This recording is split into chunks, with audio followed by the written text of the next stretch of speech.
Сайн байна уу найзуудаа? 2024 онд 3 төсөл хэрэгжүүлж та бүхэндээ хүрэхээр бэлтгэл ажлаа хангаад байна.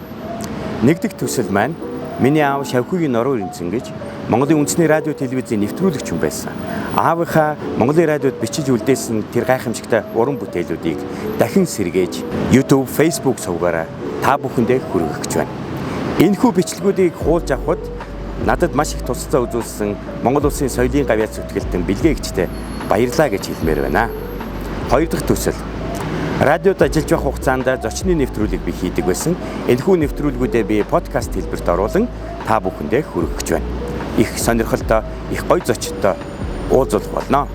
Гурав дахь төсөл маань багын найз Хаас өрөнтэй хамтарч танин мэдхүн чиглэлийн подкаст бас хүргэх гэж бэлдэж байна. Ингээд надтай хамт байгаарай. Миний YouTube, Facebook сувгад нэг дээрээ.